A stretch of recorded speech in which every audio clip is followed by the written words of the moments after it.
আজ আমার অফার ছিল যা ইচ্ছা তাই কিনে নাও, তো সেই জন্যই আমি 1.5 লাখ টাকার ফ্রিজ কিনতে একদম চলে এসেছি শোরুমে। তার সাথে এরকম একটা সুন্দর ফোন, যেটা কিনা আবার ফোল্ডিং। তো এইরকম অফার তো একদম হাতছাড়া করা যাবে না। তো দিনটা ছিল শনিবার, সকালবেলায় উঠে ব্রেকফাস্টেরও সেরকম একটা তাড়া ছিল না। তো আমাদের বাড়ির সামনেই বেকারি আসে, ওখান থেকেই একদম ফ্রেশ ফ্রেশ জিনিস পাওয়া যায়, মোটামুটি আর কি ভালোই টাটকা থাকে। তো সেখান থেকে নিয়েছিলাম কেক আর আশিয়ান বিস্কুট। তো এই কেকটা এগলেসই থাকে, আমরা জিজ্ঞেস করে নিই, এগলেস কেকটাই থাকে। তো এখান থেকে নিয়ে ব্রেকফাস্ট করব। আর আজকে আমার ছেলে আমাকে একদম অফার দিয়েছে যে মা তোমার যা দরকার তুমি নাও। কারণ বিবাহবার্ষিকীতে আমি যেহেতু কোনো জিনিস নিইনি, বা আমি দিব্যি দিয়েছিলাম যে কোনো কিছুই পালন করবি না।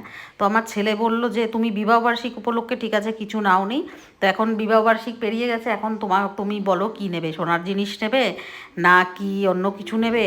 তো এরকম একটা অফার মানে হাতছাড়া কী করে করা যায়। তো বললো তাহলে চলো দুর্গাপুরে আজকে যাব, দুর্গাপুরে কাজ আছে, ওখান থেকে তুমি একটা কিছু পছন্দ করে নিয়ে নেবে। তো আমার বরাবরই একটা শখ ছিল। তো দুর্গাপুরে দেখো চলে এসেছিলাম, একটু ফায়ার ব্রিগেডেও আমাদের কাজ ছিল, সেখানে একটু কাজ টাজ মিটিয়ে সোজা চলে গেলাম আমরা ভিরিঙ্গিতে, যেখানে আছে রিলায়েন্স ডিজিটাল মল। তো ওখানে গিয়েছিলাম নানান ধরনের ইলেকট্রনিক্স জিনিস দেখতে। তো আমার ছেলে কি করছিল, ও একটা ল্যাপটপ দেখছিল, ওর বরাবরই একটা ল্যাপটপের শখ ছিল। ওর বাবা অনেকবার ওকে অফার করেছিল যে তুই ল্যাপটপ নে, যখন এইচএসে এত ভালো রেজাল্ট করেছিল, বলেছিল যে মনা তোকে একটা ল্যাপটপ কিনে দিই। কিন্তু ওর কখনো বায়না ছিল না, ও বলতো আমার কম্পিউটার আছে, কম্পিউটারেই হয়ে যাবে। সেরকম একটা তো হার্ড কাজ করা হতো না তখন ওর। ওর বাপির যা কাজগুলো সেগুলো সিএতেই করতো সমস্ত কিছু, ও কখনো কখনো করতো।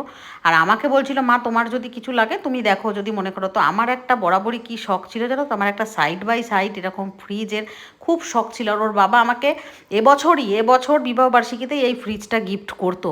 গত বছর আমাকে একটা এসি দিয়েছিল, এবছর এই ফ্রিজটাই আমাকে বলেছিল দেবে। কিন্তু দেখো কপালের কি পরিহাস, সেই জিনিসই সেম জিনিস আজকে আমার ও নেই সঙ্গে, দিতে পারলো না। আমার ছেলে কিন্তু আমাকে অফার করেছে, হ্যাঁ সেটা নিই বা না নিই সেটা পরের কথা, কিন্তু আমার ছেলে বলেছে যে মা তোমার যা পছন্দ নাও। তো আমি দামগুলো দেখছিলাম, আমার খুবই পছন্দ ছিল ওই ফ্রিজটা, একদম সামনে থেকে তোমার জল বরফ টরফ সমস্ত কিছু বেরোবে। অনেক রকম ভ্যারিয়েন্ট ছিল, অনেক রকম সুন্দর কালার ছিল। কালো কালারটা আমার ছেলের খুব পছন্দ, তো পছন্দ হয়েছে। আমি বললাম দেখ কালো কালার আমি একদমই নেব না। তো যাই হোক, আর মা ফোন করে বললো আজকে কিন্তু শনিবার, কোনো জিনিস কিন্তু কিনবি না, শনিবার কোনো জিনিস কেনাকাটির জন্য একদমই শুভ না। তো যাই হোক, তাহলে বললাম মনে আমার এই ফ্রিজটা পছন্দ হয়েছে, তাহলে কি বায়না করে দিই, দিয়ে যাই। তো ভাগ্যিস জানি না কি মনে হলো, বললাম থাক মা যখন এতবার করে বারণ করলো, আজকে শনিবার, আজকে তাহলে পয়সা দেবো না অ্যাডভান্স। আমি ওখানে বলে গেলাম যে তাহলে কালকে দেবো, কালকে আমরা আসবো রবিবারে এসে আমরা অ্যাডভান্স করব এবং মালটা তুলে নেবো। যে কোনো একটা কি, এবার কী নিয়েছি সেটা তোমার নেক্সট ব্লকে জানতে পারবে, যে আমরা ফ্রিজ নিয়েছি না কি নিয়েছি সেটা জানতে পারবে। তো যাই হোক, কোনো কারণে আমরা অর্ডার মানে দেখে পছন্দ হয়ে গেছে, তো অর্ডারটা আর করিনি। আমরা বললাম নেক্সট ডেতে ওখানে বলেছিলাম যে যাবো। তো নিচে এসেছিলাম, এসে দেখছি শোরুমের বাইরে প্রচণ্ড বৃষ্টি, ঝড় বৃষ্টি হয়েছে, আর বেরোতে পারলাম না।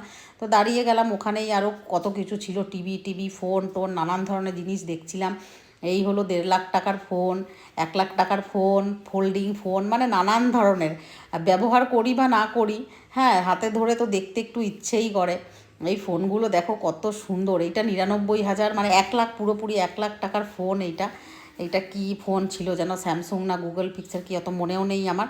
কিন্তু যেইকার সেই শনিবারটা এত অপায়া যে দেখো, দেখতে গেছিলাম একটা জিনিস, মা বারণও করে দিয়েছিল, ভাগ্যিস বায়না দিইনি, যদি সেটা আমরা সঙ্গে করে নিয়ে আসতাম বা কিছু কি বিপদ হতো জানি না।